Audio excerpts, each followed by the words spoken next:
할렐루야, 반갑습니다. 오늘은 성경 중에서 성경 잠언으로 가도록 하겠습니다. 이 잠언을 보시면 잠언과 우리의 사이에는 간격이 없어요. 빈틈이 없다는 거예요. 어떤 말씀이냐면은 잠언의 모든 말씀은 우리의 삶에서 실생활 가운데서 적용되어지는 말씀이다 라는 것을 우리가 먼저 인식을 하시고, 그리고 잠언이라는 이 책을 보시면 훨씬 더 우리에게 체감되어지는 그런 은혜가 올 줄로 믿습니다. 자, 오늘 잠언 4장 가도록 합니다. 4장에 오시면은 내 아들들아 이렇게 시작하죠. 지난 시간에도 말씀을 드렸는데 내 아들들아, 물론 솔로몬이 쓴 잠언이기 때문에 솔로몬 아들에게, 육신적인 아들에게 말을 하는 것이겠지만 영적인 포괄적인 의미에서 보면 그 아들이라는 개념은 예수 그리스도를 믿는 모든 성도들에게 말을 하는 거죠. 솔로몬에게서 아버지는 다윗이었죠.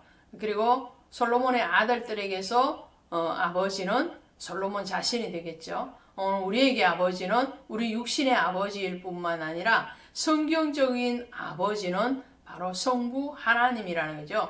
하나님으로부터 교훈과 책망을 받으라, 그런 말씀이겠죠. 그래서 자 3절에 보시면 이렇게 되어 있어요. 나도 내 아버지에게 아들이었으며 내 어머니 보기에 유약한 외아들이었노라. 자, 이 솔로몬의 아버지가 다윗이죠. 그리고 그의 육신의 어머니는 바세바죠. 바세바와 다윗에게서 솔로몬은 육신적으로 외아들은 아니에요. 그런데 외아들이란 표현을 쓰는 것은 그들에게서 굉장히 소중한 아들이었다라는 것을 강조하기 위해서 외아들이라는 표현을 쓰는 거죠. 그래서 예수님을 표현할 때도 하나님 앞에 예수님은 독자 아들 이렇게 되죠. 이삭을 표현할 때도 외아들이었고요.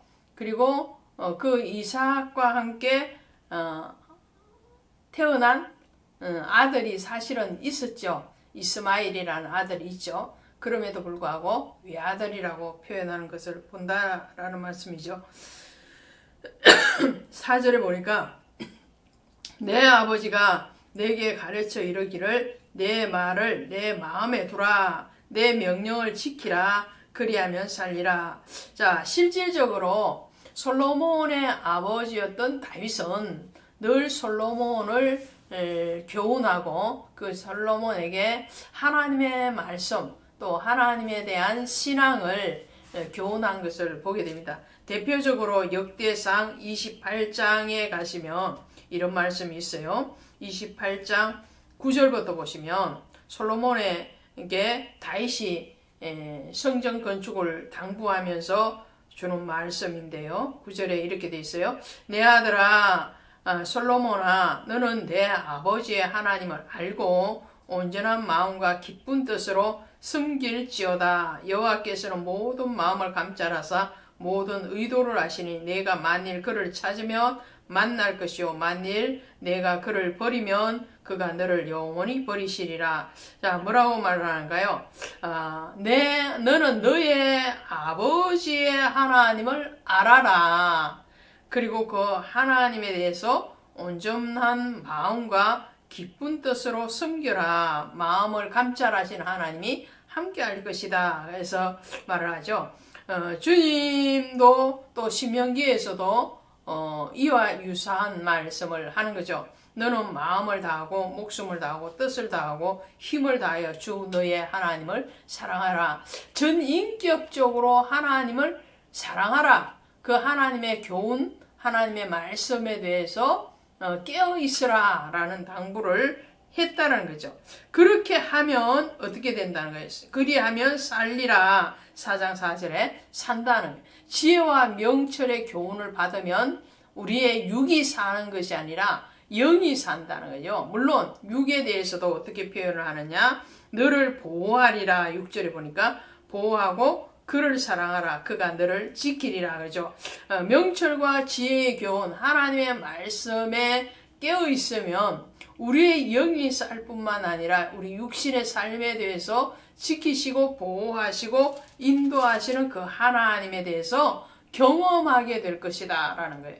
그래서 7절에 보면은 지혜가 제일이니 지혜를 얻으라. 지혜가 제일이니 지혜를 얻으라. 그 지혜가 뭔가요? 지혜는 바로 예수 그리스도, 지혜의 근본이 되시는 주님에 대해서 얘기하죠. 주님을 사랑해라. 지혜를 얻으라. 지혜를 사랑하라. 그 말은 주님을 사랑하라. 그 주님에 대해서 온 몸과 온 영혼을 다해서 그를 존귀하게 여겨라 라는 말이죠. 이 지혜라는 말의 동의어가 호쿠마라는 말이 있죠. 이 호쿠마라는 말에서는 지혜에 대해서 얘기를 할 때에 잠언서에서 45번이나 사용됩니다. 하나님에 대한 호쿠마, 이 호쿠마의 원어의 뜻은 장인, 장인이 뭐죠? 어떤 기술자를 얘기할 때 장인 그러죠. 그리고 관리, 상담자, 이런 말을 내포하고 있는데, 그래서 이제 호쿠마, 지혜를 가진 사람은 어떤 사람이라는 거냐면은 하나님의 사람으로서 하나님의 길을 따라가고 지식에 숙달된 사람이다. 장인이니까요. 하나님의 지혜에 숙달되어서 그 지혜의 길을 가는 능력이 있는 사람이 바로 지혜자, 호쿠마를 소유한 사람이다 라고 말을 하고 있죠. 자, 그래서 그러면 지혜와 명철을 얻게 되면 결론이 어떻게 되느냐는 결론은 이렇게 되어 있습니다. 인도함을 받으면 18절, 19절입니다. 의인의 길은 돋는 햇살 같아서 크게 빛나 한낮에 광명에 이거리니와 악인의 길은 어둠 같아서 그가 걸려 넘어져도 그것이 무엇인지 깨닫지 못하느니라. 할렐루야. 자, 여기서 18절에서는 의인, 그죠? 그 다음에 19절에서는 악인 이렇게 나오죠. 제가 서론에서 이 잠언을 다룰 때에 말씀을 드린 것 같은데요.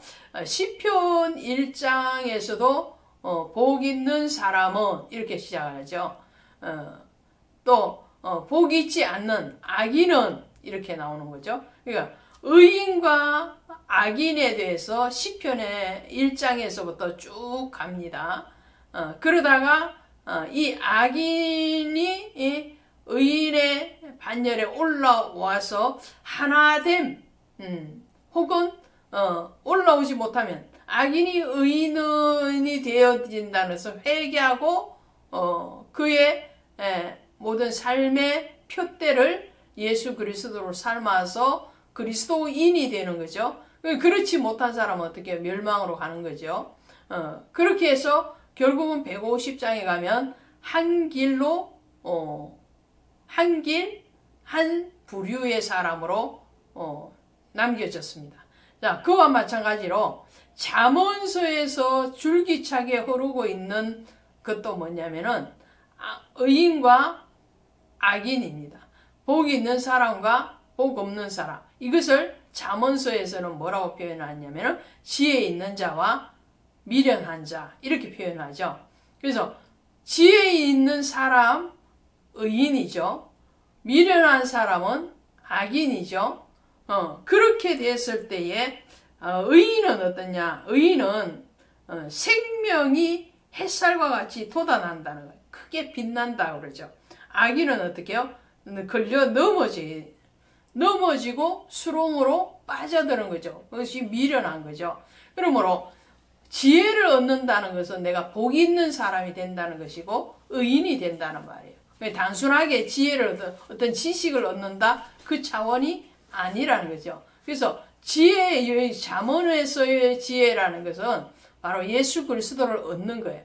지혜라는 말에다가 예수님이라고 대비해서 성경을 묵상하면 아주 자연스럽게 흘러갑니다. 지혜를가 제일이니 지혜를 얻어라. 이 한 말을 가지고 예수가 제일이니 예수를 얻어라. 되는 거죠. 그죠? 그렇게 되는 겁니다.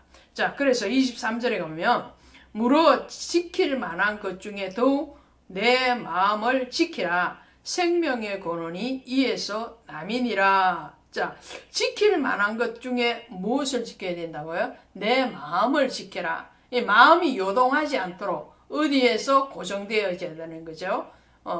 예수께 고정되어야 돼요. 지혜에 고정되어져야 돼요. 지혜에서 떠나지 말아라 이런 말이죠. 그래서 이 마음이 육체를 운전하는 주인이다 이런 말이 있어요. 우리 마음이 몸을 움직인다는 거예요. 내 마음이 어디 있느냐에 따라서 몸이 가는 거예요. 내 마음이 기울어지는 대로 몸과 말과 행동이 움직여지는 거죠. 그래서 우리 마음이 중심이 정확하게 세워져 있으면 우리의 발걸음도 정확하게 그 걸음으로 가게끔 되어 있다는 거죠. 그래서 성을 빼앗는 자보다도 더 강한 사람은 어떤 사람이냐? 자기 마음을 지키는 사람이다.